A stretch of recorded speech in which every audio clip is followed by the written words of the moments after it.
নমস্কাৰ শ্ৰদ্ধাৰ ছাৰ বাইদেউসকল আপোনালোক সকলোকে মই মোৰ ইউটিউব চেনেল নলিনীকান্ত ডেকালৈ স্বাগতম জনাইছোঁ।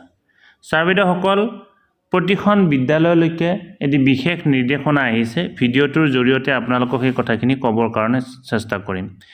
ভাৰত ৰত্ন সুধাকণ্ঠ ডক্টৰ ভূপেন হাজৰিকাদেৱৰ জন্ম শতবাৰ্ষিকীৰ লগত সংগতি ৰাখি বিদ্যালয়সমূহে এটি বিশেষ কাৰ্যসূচী ৰূপায়ণ কৰিব লাগিব। ইয়াক লৈ ইতিমধ্যে নিৰ্দেশনা আহিছে।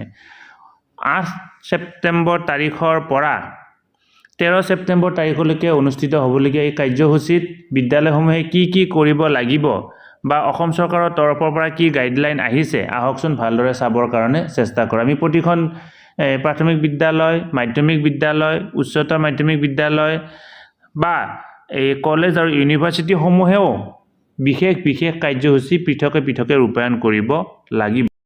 ছাৰ বাইদেউসকল এইখন হৈছে government of Assam director of cultural এফেয়াৰ্ছৰ তৰফৰ পৰা 26 আগষ্ট 2025 তাৰিখে প্ৰকাশ পোৱা এখন চিঠি আৰু এই চিঠিখন প্ৰত্যেকখন জিলাৰে ডিষ্ট্ৰিক্ট কমিশ্যনাৰসকললৈকে আহিছে।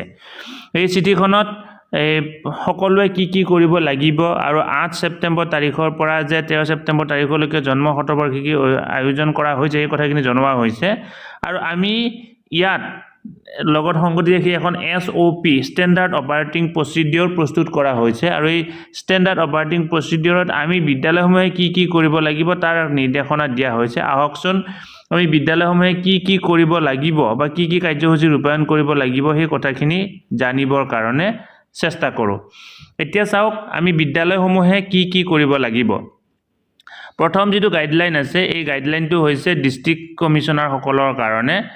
Guideline for district commissioner all district এইটোত আমাৰ প্ৰয়োজন নাই, কিন্তু পৰৱৰ্তী পৰ্যায়ত আমাৰ যিটো গাইডলাইন আছে সেইটো আমাৰ কাৰণে অতি জৰুৰী। এইটো কি দিয়া হৈছে চাওক, guideline for educational institution government of Assam অৰ্থাৎ অসম চৰকাৰৰ অধীনৰ এডুকেশ্যনেল ইনষ্টিটিউশ্যনসমূহে কি কৰিব লাগিব। 1 নম্বৰটো হৈছে floral tributes to doctor Bhupen Hazarika to be organize in all government educational institution in the morning of 8 September 2025 অৰ্থাৎ 8 ছেপ্টেম্বৰ তাৰিখে আমি প্ৰতিখন বিদ্যালয়তে সুধাকণ্ঠ ডক্টৰ ভূপেন হাজৰিকাৰ প্ৰতি শ্ৰদ্ধা নিবেদন কৰিব লাগিব।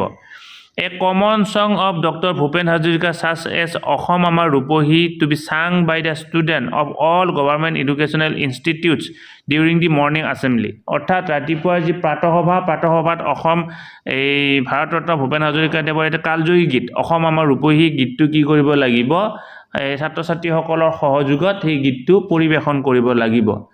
তাৰপিছত কোৱা হৈছে school to organise singing competition quiz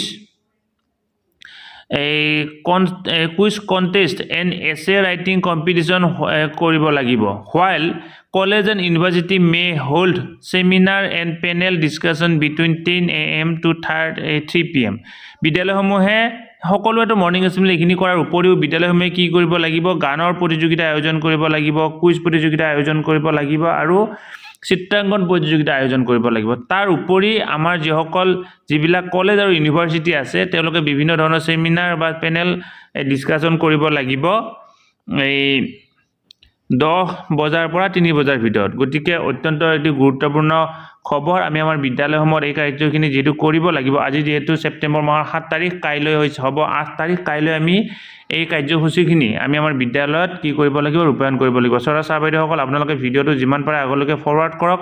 সকলো বিদ্যালয়ৰ ছাৰ বাইদেউসকলে, ছাত্ৰ ছাত্ৰীসকলে, অভিভাৱকসকলে যাতে এই কথাখিনি গম পাবৰ কাৰণে সক্ষম হয়।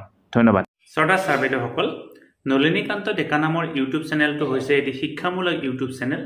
এই চেনেলটোৰ জৰিয়তে আমি শিক্ষক, ছাত্ৰ ছাত্ৰী, অভিভাৱক আৰু বিদ্যালয়ৰ কাৰণে উপযোগী কিছু ভিডিঅ' প্ৰস্তুত কৰিবৰ কাৰণে চেষ্টা কৰোঁ। আপুনি যদি আজি পোনপ্ৰথমবাৰৰ কাৰণে এই চেনেলটো চাইছে অনুগ্ৰহ কৰি চেনেলটো ছাবস্ক্ৰাইব কৰিব আৰু অল নটিফিকেশ্যন প্ৰেছ কৰি থ'ব।